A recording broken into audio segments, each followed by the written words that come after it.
Nesses dias nós temos declarado e nos apropriado da restauração e da restituição do Senhor nas nossas vidas. E nós estamos vindo de uma sequência de mensagens.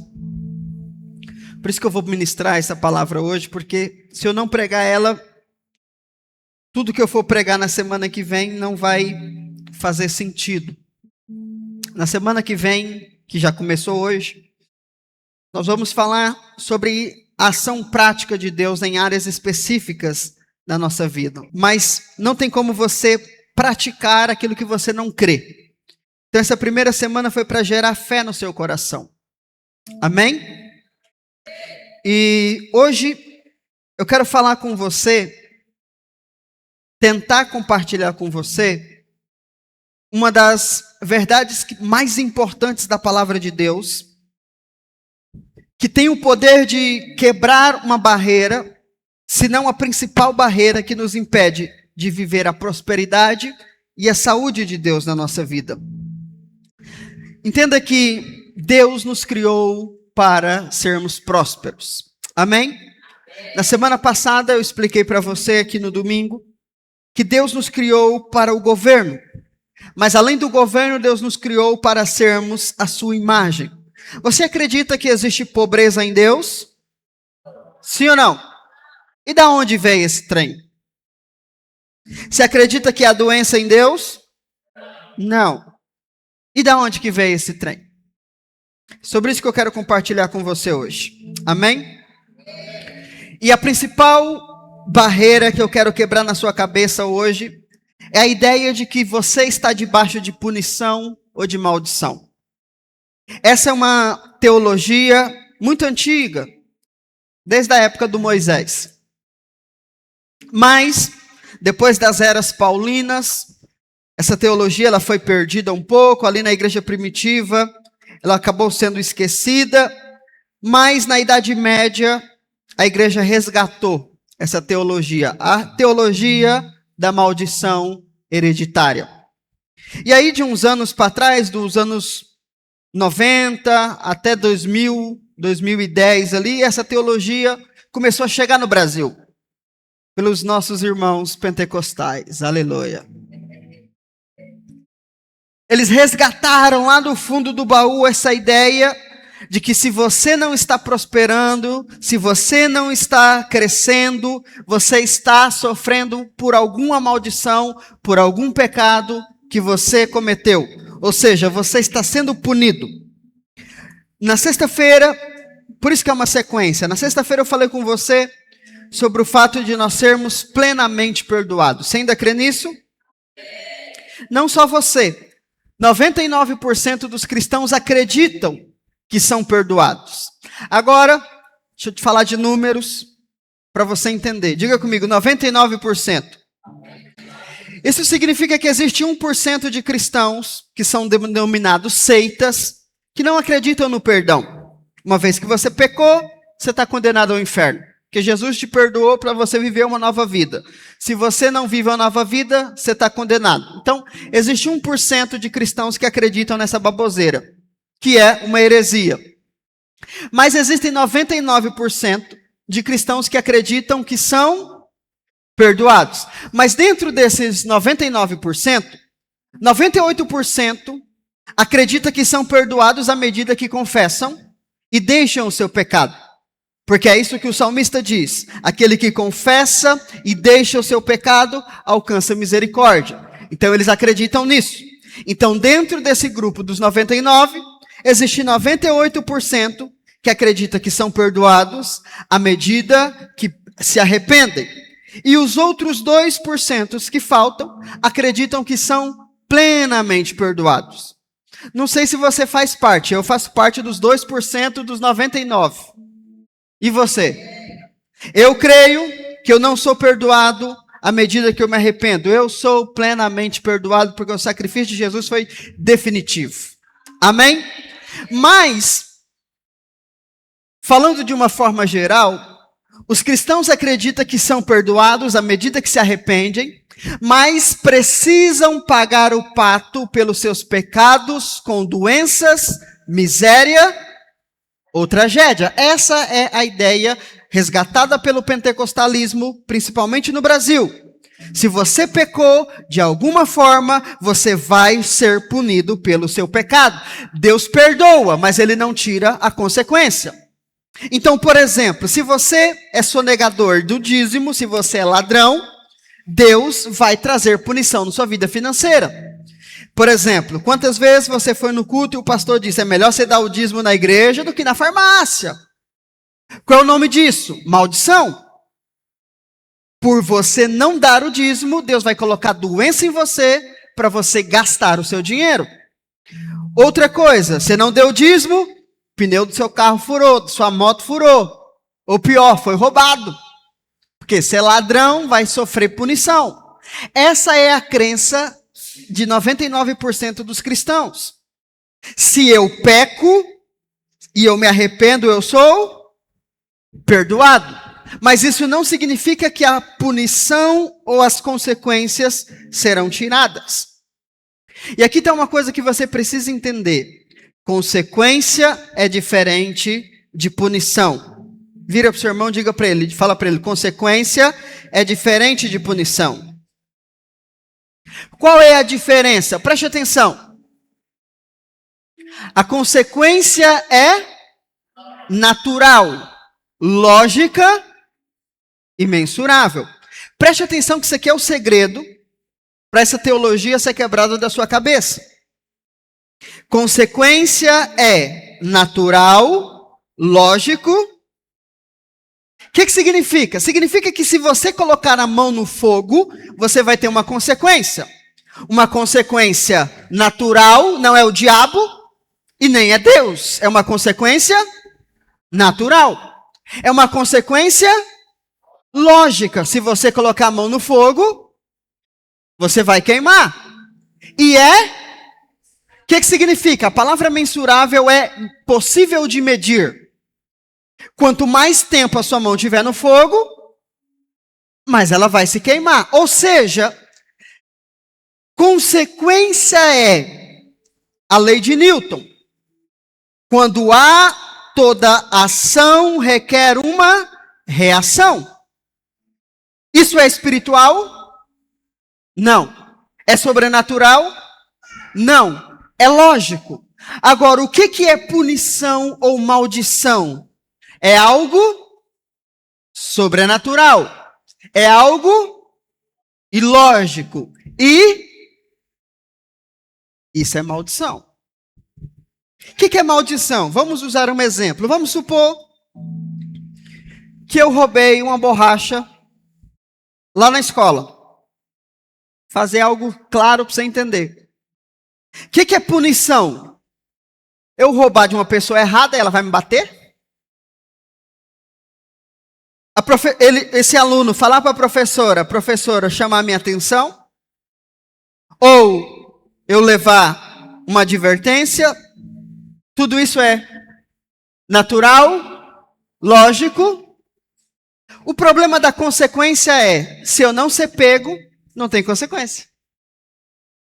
Então, se eu roubar alguém e ninguém descobrir que fui eu que roubei, eu vou sofrer consequência? Não. Tem um monte de gente aí que roubou um monte de gente e está vivendo em paz. Porque a consequência não alcançou. Está entendendo? Então a consequência é natural, é lógica, é mensurável e é evitável. Você pode viver a sua vida inteira como ladrão e nunca sofrer consequência nenhuma. Agora, maldição e punição é... Então, o que é uma maldição para eu que roubei uma borracha? Não é a professora me punir, nem o aluno me bater. É simplesmente o meu filho nascer um ladrão. Está entendendo? Mais do que isso, é o meu neto ser chefe do crime. Mais do que isso, é o meu bisneto ser morto aos 13 anos de idade num tiroteio contra a polícia. Isso é maldição. É algo sobrenatural. É algo... Por que é ilógico? Porque eu roubei uma borracha. O que as próximas gerações têm a ver com isso? Nada. Isso é maldição. É quando eu peco, mas eu não sofro a consequência do meu pecado. Mas as minhas próximas 4 gerações serão afetadas por uma maldição sobrenatural, ilógica. O que é incontrolável? Não tem como parar. Está entendendo? A consequência eu posso fugir, morrer e nunca passar por ela. A maldição não tem como. Se eu não sofrer a maldição, as minhas próximas 4 gerações estão fadadas a viver sobre a maldição.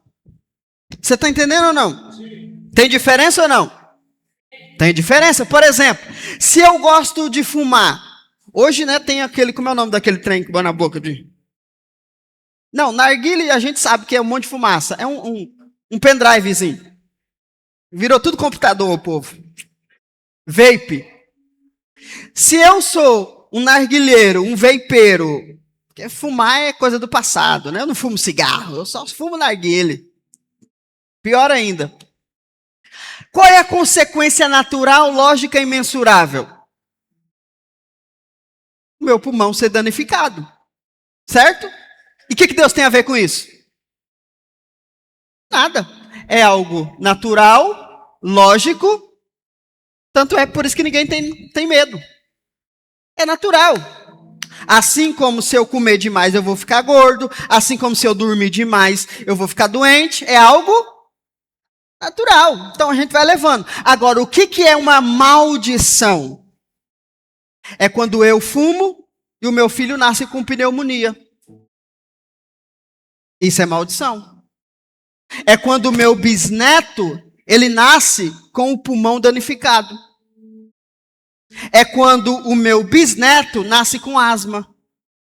Tudo na área em que o pecado foi cometido. Se o pecado é de fumar, que afeta o meu pulmão, as maldições serão na mesma área. Está entendendo? Isso é sobrenatural, porque a criança nunca fumou e já nasceu com o pulmão danificado. Isso é ilógico, porque não faz sentido. O pai fumou e o filho é que está sofrendo. E também é porque geralmente não tem cura. Isso é maldição. Isso aí as pessoas não ensinam. Ah, você não deu o dízimo, Deus roubou seu carro. Isso aí é mensurável. Isso aí é natural. O problema é eu não dar o dízimo e a minha próxima geração passar fome, ser mendigo. Isso é maldição. Tá entendendo? O clima ficou pesado, né?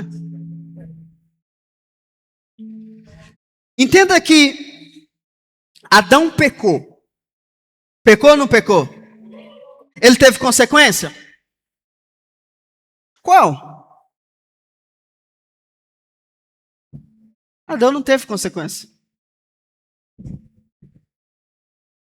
Adão não teve nenhuma consequência. Por quê? Qual era a consequência lógica, natural e mensurável? Gênesis 2:15. Se você comer do fruto, ele morreu? Então não teve consequência. É isso que as pessoas não entendem. Às vezes você vai pecar uma vida inteira e a consequência não vai chegar. E aí você acha que está tudo bem. Não, Deus perdoa, de fato. E a consequência nunca chega, aí você acha que você está certo. O problema é que você está gerando... É aqui que está o B.O. Adão pecou, não teve consequência. A consequência foi pegar ele mais tarde, que a consequência era o quê? Acabei de falar, qual era a consequência? Morte. E ele morreu com 930 anos. Lá na frente. Imagine que ele pecou com 100 anos, ele ainda viveu 830. Tá bom, não tá? Glória a Deus. O problema é que ele sofreu maldição de imediato. Ele demorou talvez 830 anos para morrer. A consequência demorou 830 anos para chegar. Mas a maldição foi imediata. Porque quando ele pecou, espiritualmente, ele morreu na hora. Está entendendo? Diga comigo, Adão pecou e não sofreu consequência. Mas a punição foi imediata. Deus não amaldiçoou Adão diretamente, mas ele se tornou maldito. Por quê? Porque Deus amaldiçoou a terra. E a partir desse momento, a maldição entra no mundo. Então, quem trouxe maldição ao mundo foi Adão. E ele trouxe 3 qualidades, de maldição. Ou todas as maldições se enquadram em 3 grupos: pobreza, doença. Toda maldição cai nesses 3 grupos. Por exemplo, roubo vai cair em um desses 3 grupos. Ou no grupo da morte, ou então no grupo da pobreza.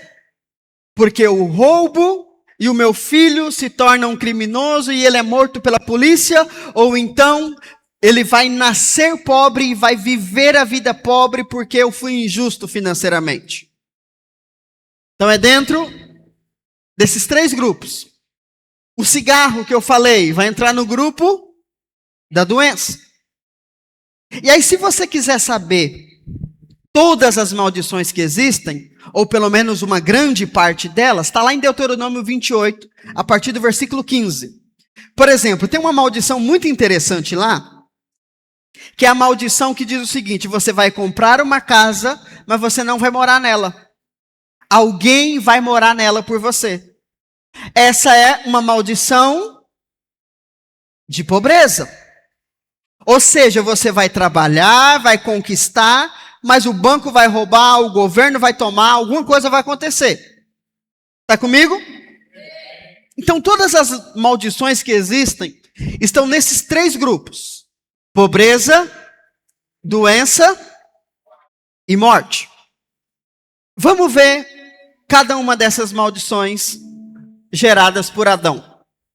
Gênesis 3:17 diz: então voltou-se para o homem, Deus, e ordenou: porque escutaste a voz da tua mulher e comeste da árvore que eu te proibira comer, maldita é a terra por tua causa. Com sofrimentos obterás do solo o teu alimento todos os dias da tua vida. Com suor, versículo 19, do teu rosto comerás o teu pão, até que voltes ao solo, pois da terra foste formado, porque tu és pó e ao pó da terra retornarás. Então aqui nós temos a primeira maldição. A primeira maldição ou punição que Adão sofreu foi que ele iria obter com sofrimentos o alimento do solo. Essa maldição ou essa punição cai no grupo da pobreza. Por quê? Preste atenção. Deus colocou Adão num jardim onde tinha tudo disponível para ele. Literalmente era só estender a mão, pegar e comer. Mas agora Deus disse que a punição e não a consequência, a punição é que a partir desse momento ele ia ter que lutar para sobreviver. O que antes era pegar e comer, agora é uma luta diária por sobrevivência. Está comigo? Deus não está dando consequência, a consequência é a morte. O que está vindo à tona é a maldição, é a punição. Agora você não vai ter nada de graça. Se você quiser comer, você vai ter que lutar. E lutar contra quem? Com a terra. Ou seja, você vai plantar a semente. E se a terra não quiser, ela não vai produzir. Isso é lógico? Não. Isso é natural? Não. Tem como medir as consequências? Então é maldição. Está entendendo? Então, isso é maldição. Adão está debaixo de uma maldição que vai fazê-lo lutar contra a terra que não vai mais dar chuva. Antigamente, lá no jardim, não chovia, né? Você sabia disso, né? Que a chuva só veio depois. Mas a terra brotava água e regava as sementes. Olha que coisa. Sistema de irrigação foi Deus que criou. Então, saía a água do solo, umidificava a terra, regava a semente e a terra produzia sozinha. Agora, a partir desse ato de pecado, não tem mais água. A terra vai se tornar seca, árida, por isso que agora ele vai ter que lutar a terra. Ele vai conhecer um negócio chamado enxada e picareta, que ele não sabe o que é. Ele vai descobrir sozinho. Ele vai ter que lutar com a terra, cavar a terra, procurar onde é o melhor lugar para que ele então possa. Agora é aqui que está a chave. Se ele não fizer isso, ele vai morrer de fome e Deus não vai ajudá-lo. Isso é maldição. Maldição é quando você está debaixo de uma pobreza tão grande que você ora, você faz o que você tem que fazer e não muda nada, porque Deus não vai te ajudar. Porque todo aquele que é maldito não tem direito à bênção de Deus. Então a punição era lutar contra a terra seca, contra o solo infértil e contra as más qualidades das sementes. Se ele conseguisse lutar contra tudo isso, quem sabe ele teria alguma coisa para sobreviver. Isso é maldição e não consequência. Amém? Segundo, a segunda punição foram os espinhos e ervas daninhas. É muito interessante a escrita de Moisés, porque ele fala sobre espinhos. Mas se você pega uma rosa, ela tem espinhos, não tem? Será que ele está falando desses espinhos? Óbvio que não. A palavra espinhos aqui apontam para vírus. A palavra ervas daninhas aponta para pragas. Segunda consequência de Adão foi: a partir de agora a terra vai produzir coisas para te matar. Então aqui vão surgir os escorpiões, porque Deus não criou esse trem. Aqui vão surgir as pragas, os vírus, os animais transmissores de doença. Tudo começa aqui. Porque agora a terra tem uma missão de vida. Diga comigo, qual é? Matar o homem. A terra tem uma missão. E é por isso que quando Deus quer trazer juízo no Antigo Testamento, a terra é a primeira a levantar a mão. Fala que eu mato. Pode falar comigo. Então vem terremoto, vem maremoto, vem terra que abre no meio, engole todo mundo e fecha. É a terra feliz. Matar esse desgraçado. Por quê? Porque a terra se tornou maldita por causa do homem. E Paulo vai explicar isso lá em Romanos, onde ele vai dizer que a terra se tornou inútil. Olhe para a criação, ela é bonita ou não é? Mas a Bíblia diz que ela é inútil. Por quê? Porque ela não pode abençoar o homem. E se ela não pode amaldiçoar o homem, então ela vai punir o homem. Então aqui a palavra espinhos está apontando para todo tipo de verme, de vírus, de fungos, de tudo que está na natureza, árvores venenosas, tudo que te mata. Aí o homem inteligente falou: não, peraí, vamos canalizar. Aí começam então as doenças produzidas em laboratórios, né? Tivemos uma aí alguns anos atrás, estamos vendo outro chegando aí, tá tudo bem. Porque é uma maldição. Ah, o homem é que é mau. Não, o homem só está seguindo o curso das coisas. A humanidade está debaixo de maldição. E ela está debaixo de uma maldição de morte. Alguém tem que matar. Por isso que o homicídio é um trem ilógico, mas existe. Porque imagino, teve uma pessoa agora, não me lembro onde que foi, se foi em São Paulo. Acho que foi em São Paulo. Que estava num lugar. E aí começaram a discutir porque um prato veio errado. Não sei se era um restaurante, era um bar, um trem que tinha comida. E aí está o cliente e o garçom ali discutindo. O garçom ficou bravo e saiu. De repente o cara volta com uma faca e mata o cara. Tem lógica? Não tem. É só uma comida, moço. Vai embora, né? Teve o cara aqui que morreu na cidade por causa de briga de trânsito. O cara saiu para discutir porque o outro fechou ele, o cara só sacou a arma e matou. Tem lógica? Se não tem lógica, é porque faz parte de uma herança de maldição. Tá entendendo? Então, olha o que Deus disse. A terra produzirá espinhos e ervas daninhas, e tu comerás das plantas. Esse trem de comer alface, irmão, é maldição. Aqui, comerás das plantas. Você sabe que a alface não foi Deus que criou, né? Não é natural. Você tem que ficar comendo folha. Larga a mão, isso é coisa de lagarta. Então agora o homem, por que o escritor colocou essa frase aqui? Tu comerás da planta do campo. Significa que esse campo aqui, quem vai plantar? Ou seja, você vai comer do que você conseguir, irmão. Deus não vai pagar suas contas mais.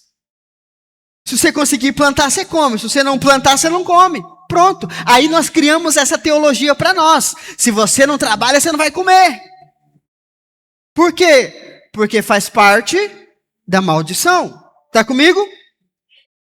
Então, todo tipo de praga, vírus, árvore venenosa que existe no mundo, tudo que provoca doenças na humanidade, são frutos da segunda maldição que Adão recebeu. E por fim, a terceira. A escravidão. Perceba que não é a escravidão da morte.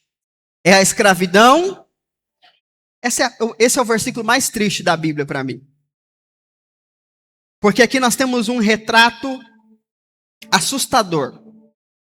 Porque alguns versículos atrás, Deus disse para o homem: governe, domine, multiplique, prospere, coma, desfrute. Agora olha o que Deus disse. Com o suor do teu rosto comerás. O que é o pão? Você precisa entender a cultura, né?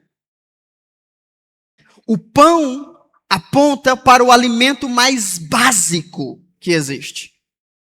Né? O nosso aqui é arroz e feijão, né? Mas para eles é o pão.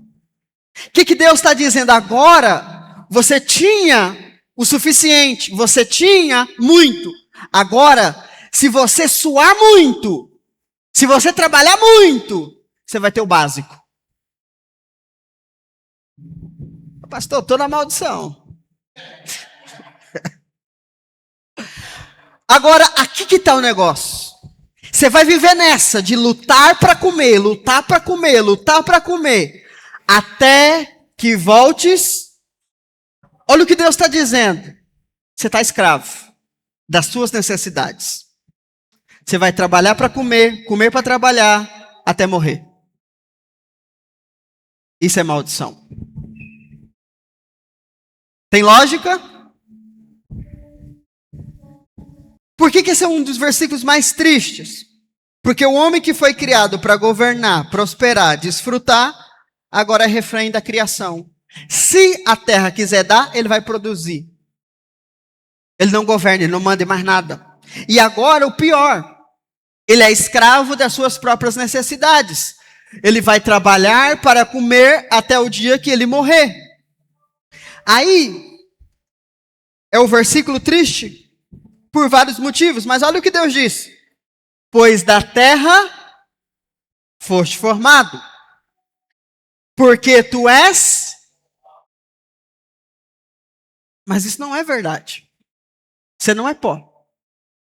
Você é um espírito. Sim ou não? Você é um espírito que possui uma alma e que habita no corpo. Gênesis 2:7 diz que o corpo veio do pó. Você não é pó. Mas o que Deus está dizendo agora, ô seu Adão? Você só é necessidade. Por que você vai matar? Para sobreviver. Por que você vai roubar? Para sobreviver. Por que você vai trabalhar? Para sobreviver. Ou seja, a sua vida vai girar em torno do seu corpo. Você vai adulterar por causa do seu desejo sexual. Você vai comer demais por causa do seu desejo pela comida. Tudo em torno de você será por causa do seu corpo, frágil e mortal. Ou seja, a sua vida será uma vida insignificante. Vale de nada. É pó e ao pó vai voltar e vai acabar. Isso é maldição. Está entendendo ou não? Esse é um versículo muito triste. Agora, entenda o seguinte. 3 categorias de maldição. Quem lembra as 3? Pobreza, doença e morte. Essas 3 categorias de maldição foram atribuídas a Adão, mas estão no DNA da humanidade. Isso significa que todo ser humano nasce com essas 3 heranças dentro de si. Todo. Ah, mas na minha família, será que alguém roubou? Se na sua não roubou, na de Adão roubou. Isso vem dele. Ah, mas como que teve câncer e morreu se não tem histórico na família? Tem sim. Vai mais um pouquinho lá pro Éden que você vai descobrir. Por isso que essa teologia é ilógica, irmão. Êxodo 20 diz que a maldição dura de até 4 gerações. Quantas? 4. Então, se você quer descobrir uma maldição na sua vida, você tem que procurar 4 gerações para trás. Para trás de mim, 4 gerações. Vai dar em quem?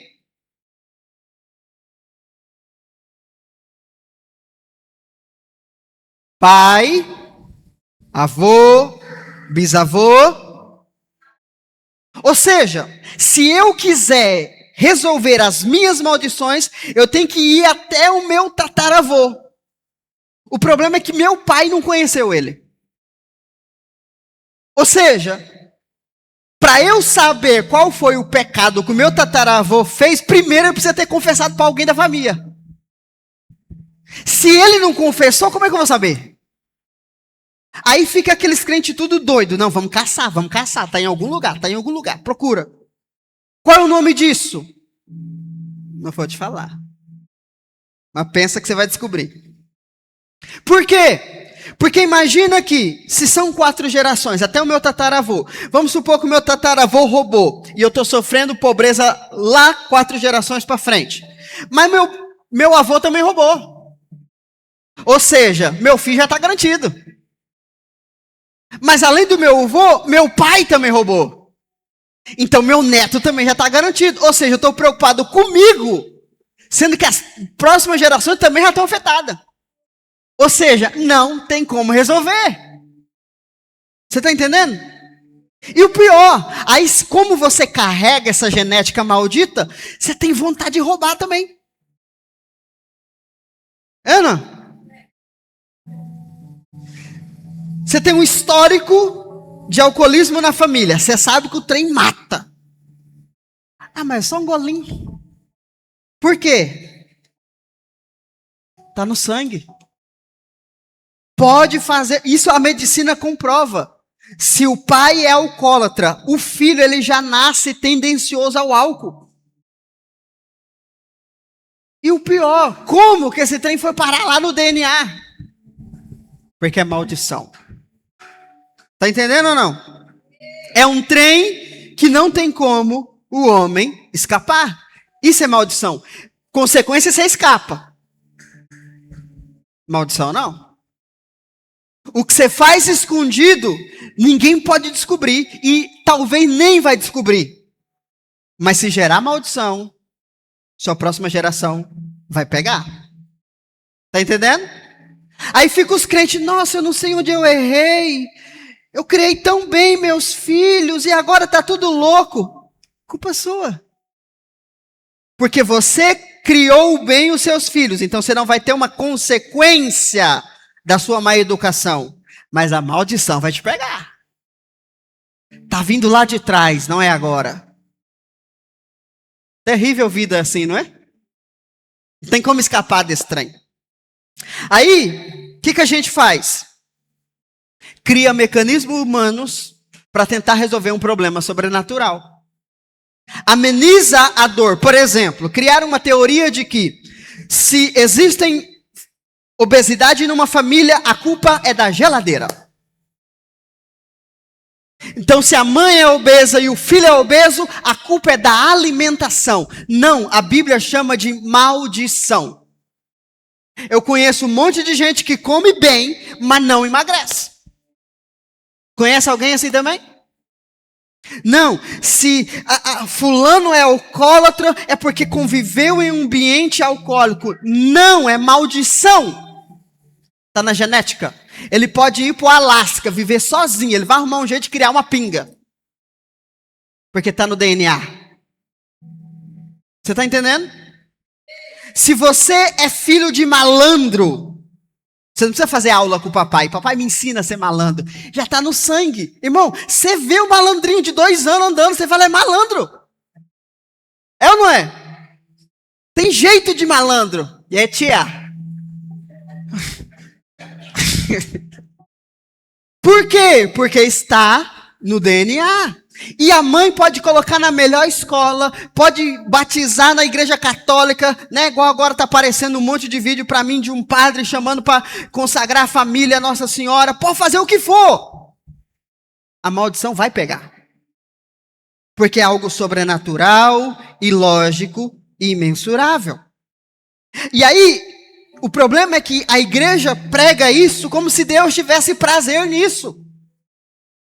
As pessoas ensinam sobre maldição hereditária como se fosse Deus dizendo, agora vocês vão ver o que é bom para tosse. Só que nós já estudamos aqui na segunda-feira que Deus é amor. Amém? Se Deus é amor e Ele tem prazer em punir os seus filhos, o que eu estou fazendo é perverter o caráter de Deus. Já estou caçando coisa para minha cabeça. Vira para o seu irmão e fala para ele, irmão, o trem é sério, irmão.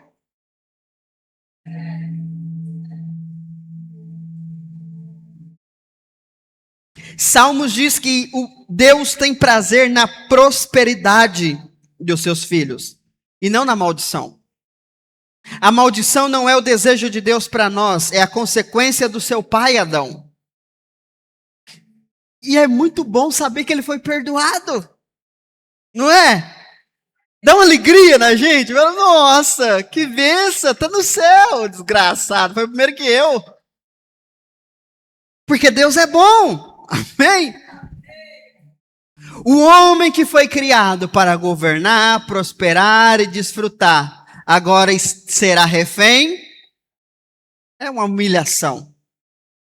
E aí é o seguinte. Isso aqui é você. Afundado na maldição. Caindo maldição na sua cabeça. E eu sei que o guarda-chuva se protegendo. Não tem como, irmão, ela vai te pegar. Seu guarda-chuva não suporta o peso da maldição. E aí, as mãos estão estendidas. Por quê? Porque ele precisa de ajuda. Quem pode me ajudar? Se está todo mundo debaixo da mesma maldição. Pastor, mas o fulano lá, ele prospera. Ok, ele está em outro grupo de maldição. Mas ele é maldito. Não, pastor, prefiro então ser próspero e maldito? Não, irmão, a maldição vai te pegar. Você está entendendo ou não? Eu vi um vídeo de um rapaz falando sobre isso. Que ele falando que ele teve a história reversa, né? Todo mundo conta a história de que meus pais eram pobres, meu avô era pobre e eu venci, eu sou rico. Já viu esse testemunho? O dele é o contrário.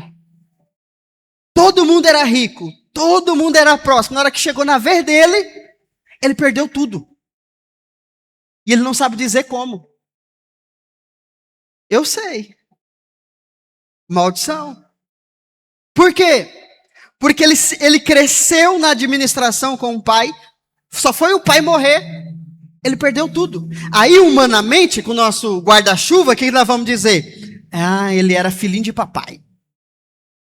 Ah, ele não era, o negócio dele não era os negócios. Não, ele está debaixo de maldição. E o trem foi tão severo para ele, que ele foi morar na rua.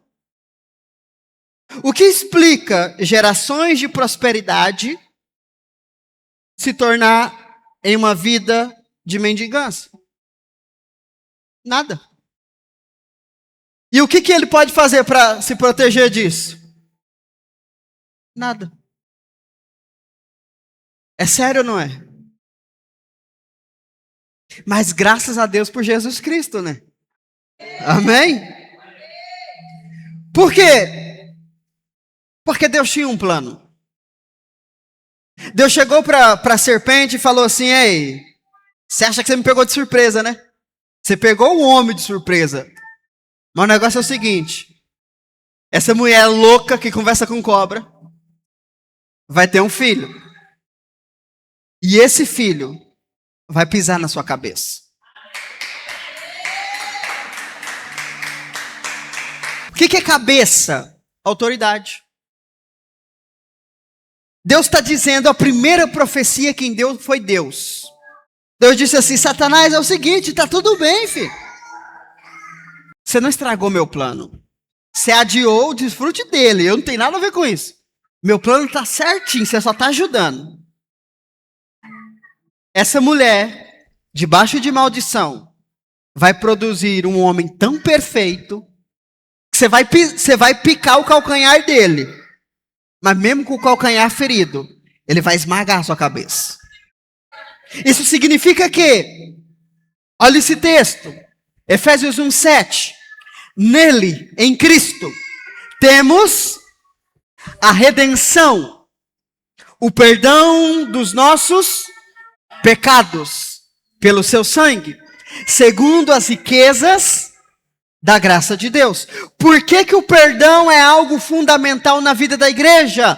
Porque sem revelação de perdão, não existe revelação de redenção. O que é redenção? A palavra redenção significa pagar o preço para libertar um escravo.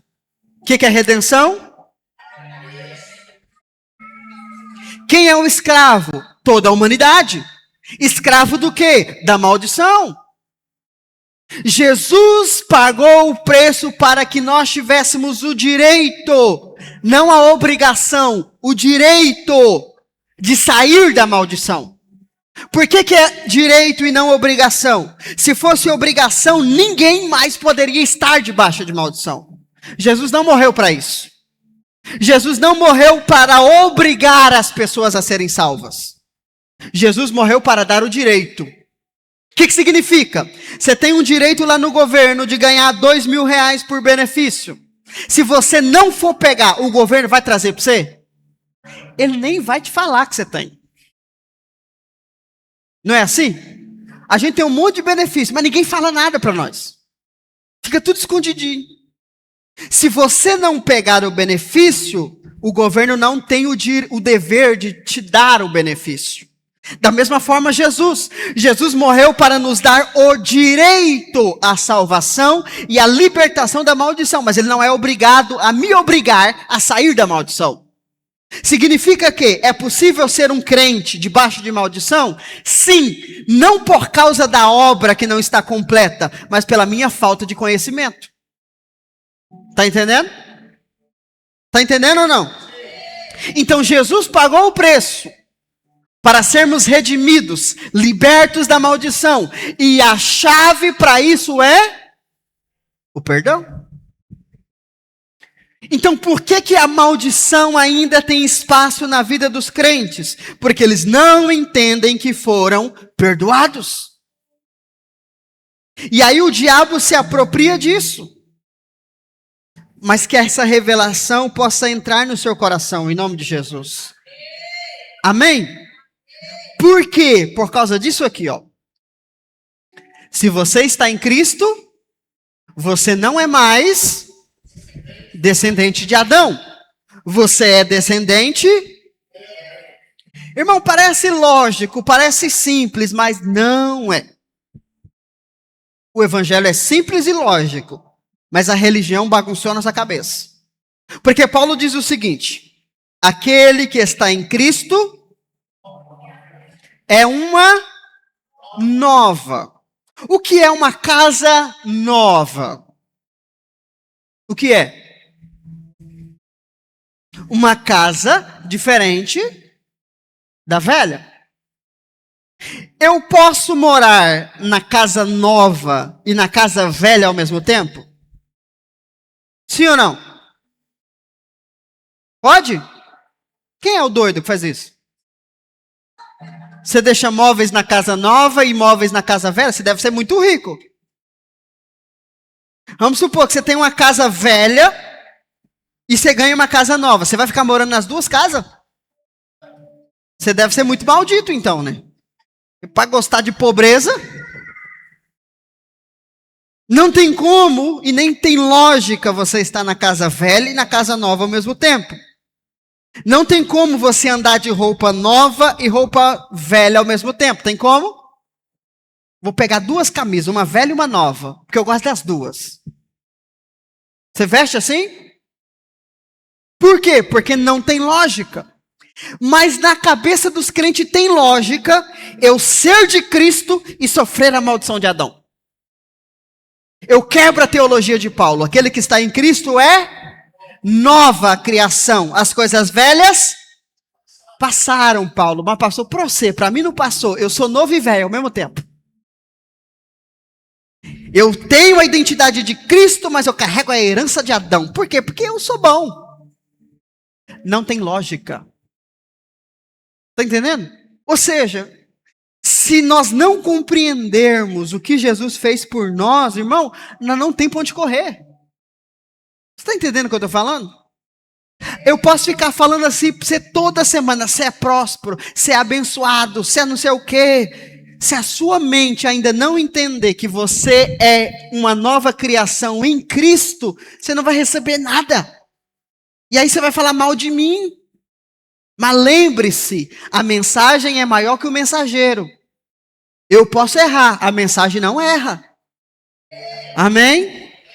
Eu não sou maior do que a mensagem. A mensagem é o foco. Eu só sou a voz dela. Não põe sua culpa em mim. Põe na mensagem se você tiver coragem. Fala, é Deus. Se você está em Cristo, você não é descendente de Adão mais. Você é descendente... Ai, meu pai, o que significa? Se o seu pai é fumante, é alcoólatra, qual o medo que eu tenho de herdar a herança do seu pai? Hã?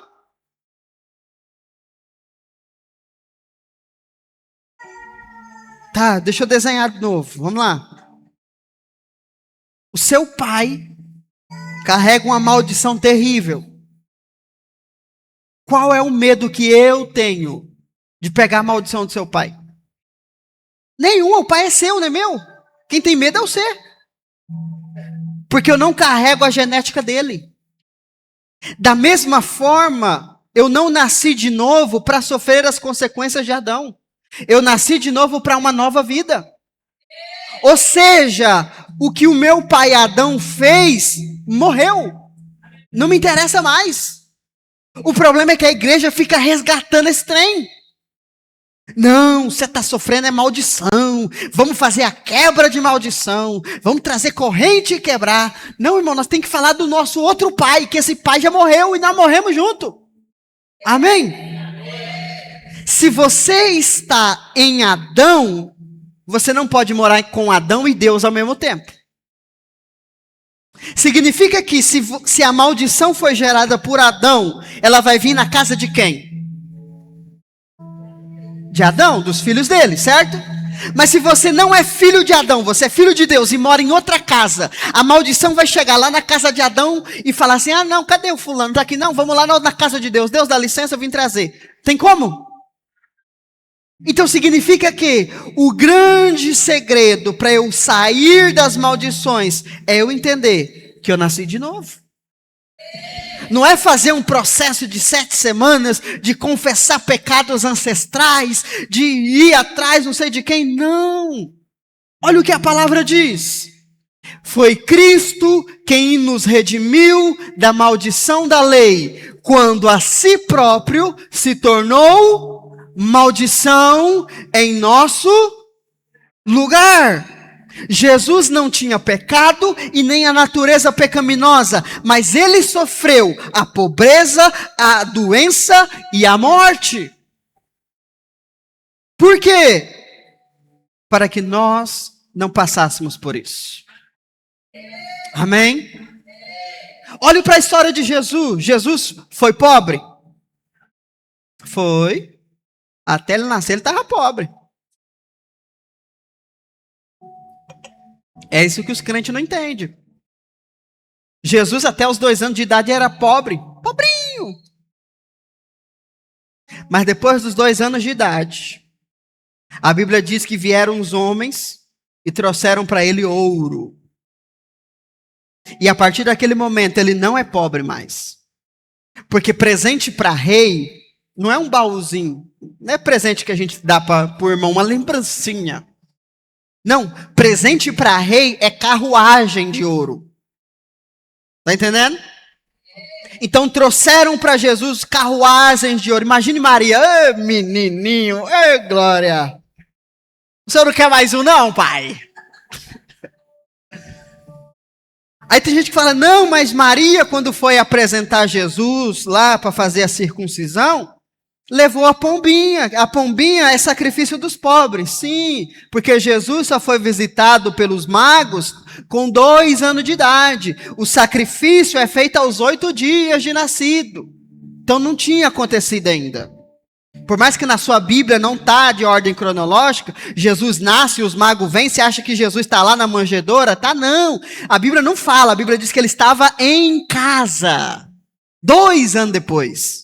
Amém? Pastor, por que 2 anos? Porque o Herodes mandou matar menino de 2 anos para baixo quando os magos não voltou. Entendeu? Tem que pensar, tem que usar a cabeça. Então, a Bíblia diz que Jesus se tornou maldição em nosso lugar. Ele não sofreu, ele se... O que significa se tornar? Experimentar. Então Jesus não tinha pecado, mas ele nasceu pobre para sofrer a maldição da pobreza.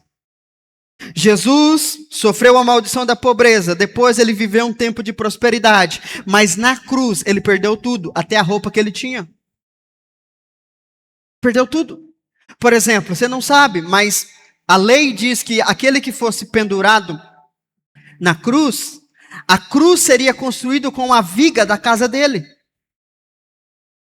Então Jesus tinha uma casa que foi construída com o dinheiro que Deus mandou para ele lá 2 anos de idade. Agora a casa dele vai ser derrubada, para que o madeiro principal, a viga principal da casa seja a cruz dele. Está entendendo? Tanto é que Jesus vira para João na cruz e diz, João, o negócio é o seguinte, o trem tá feio pro meu lado, filho. Perdi tudo, fiquei pobre, da noite pro dia. E tadinho, minha mãe não tem onde morar mais. Já leu isso na Bíblia?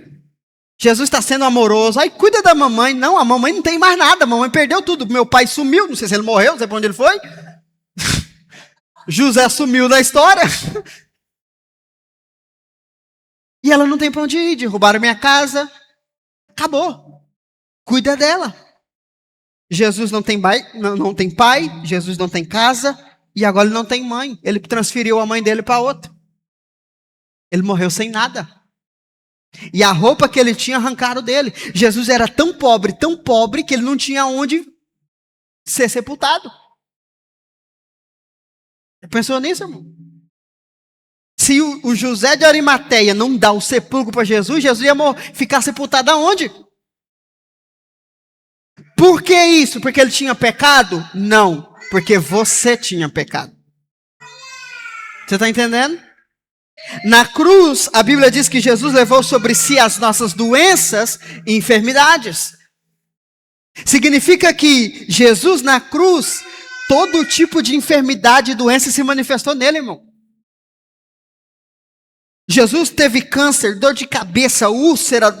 A Bíblia diz que o pulmão dele ficou visível. Você sabe o que é isso? O pulmão dele ser perfurado com as ferpas da cruz. Por quê? Porque Deus é mau? Não, porque Deus é justo. Para ele não cobrar de você, ele cobrou do filho dele. Amém? Então, quando crentes na nova aliança acreditam que são passivos à maldição, eles estão profanando o sangue de Jesus. E Hebreus diz que haverá um castigo severo para tais pessoas. Porque Cristo se fez maldição para nós não sofrermos mais a maldição. Amém? Jesus se tornou maldito para que você fosse bendito. Foi o que ele disse para Abraão. Ele disse a Abraão: você será uma bênção. Você não vai ter a bênção, você vai ser. A bênção vai encarnar em você. Pastor, por que a bênção não se manifesta na minha vida? Porque ela não tornou a sua identidade ainda. Eu não tenho que buscar a bênção, eu tenho que ser a bênção. Se eu entender que eu sou bendito, então as coisas vão acontecer para mim.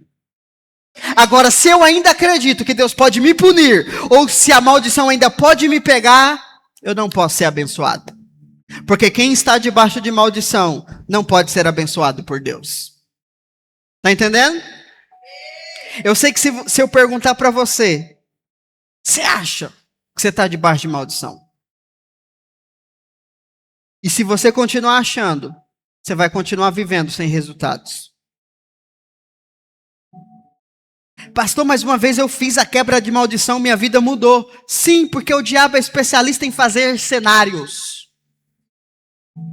O bicho é bom. Você faz quebra a maldição e sua vida deslancha.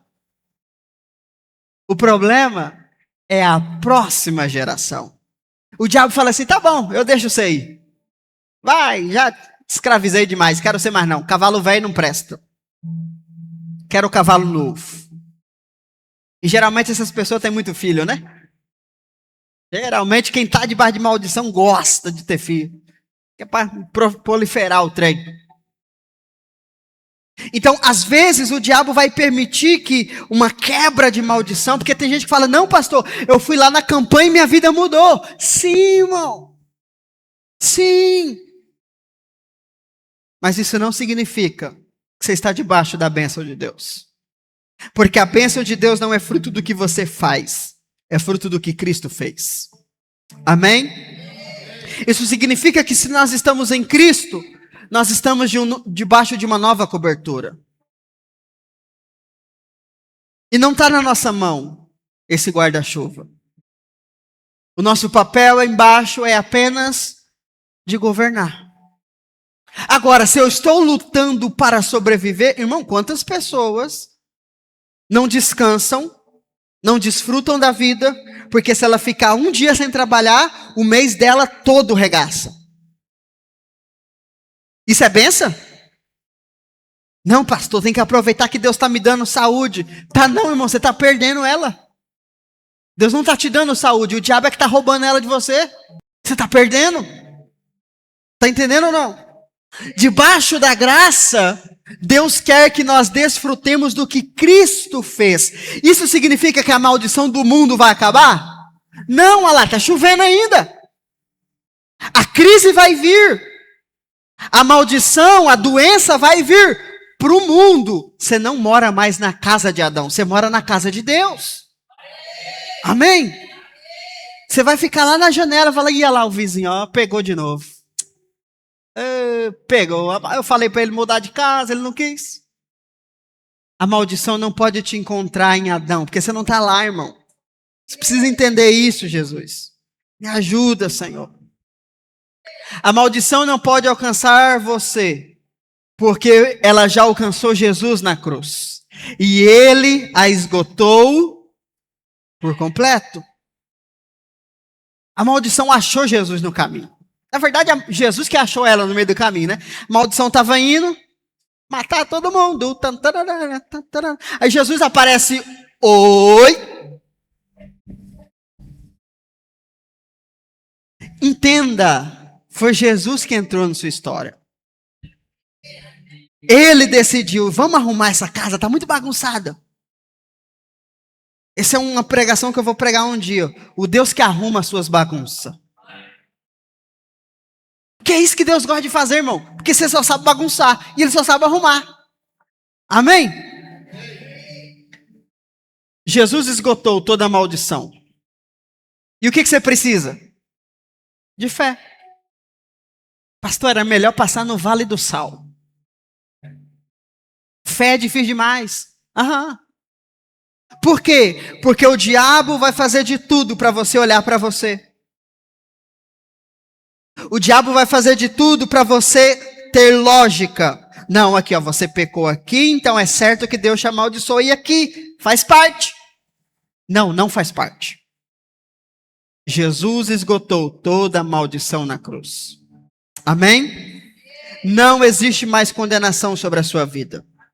Jesus levou a pobreza para te dar a riqueza. Jesus levou a doença para te dar a saúde. Jesus levou a morte para te dar a vida eterna. Não há mais maldição sobre a sua vida. Amém? Por isso, a partir de hoje, entenda isso. Nós somos grandemente abençoados. E se eu sou abençoado, não há espaço para maldição. Amém? Fica de pé.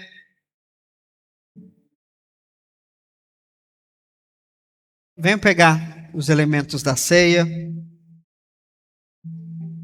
Vamos participar da mesa do Senhor com essa convicção.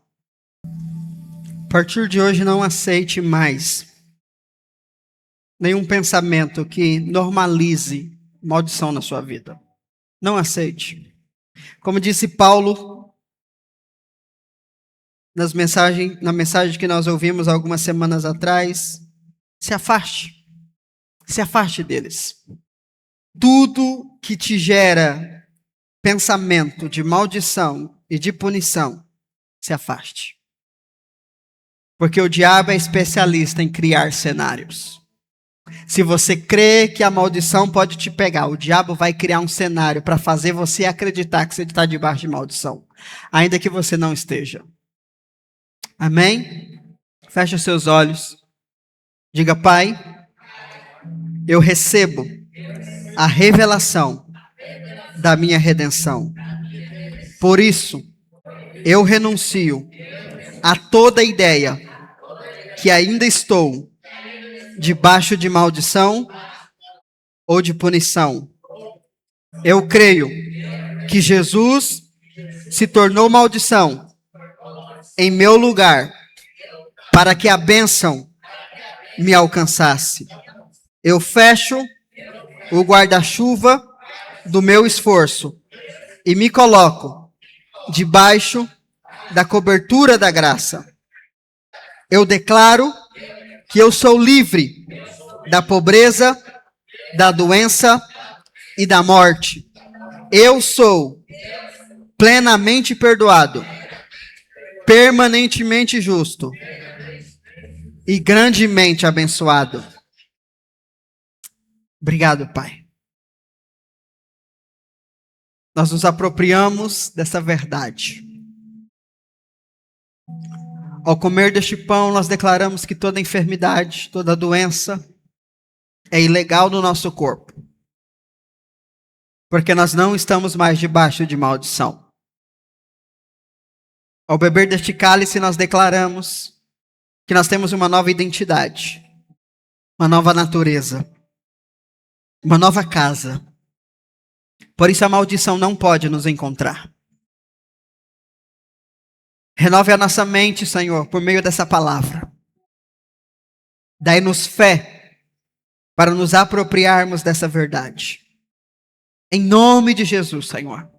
Nós somos, em Cristo Jesus, grandemente, abundantemente abençoados. Nós somos uma bênção, porque Cristo se fez maldito no nosso lugar. Obrigado, Senhor. Nós tomamos posse dessa verdade sobre nós, em nome de Jesus. Coma do pão, beba do cálice e tome posse da bênção de Deus sobre a sua vida, em nome de Jesus.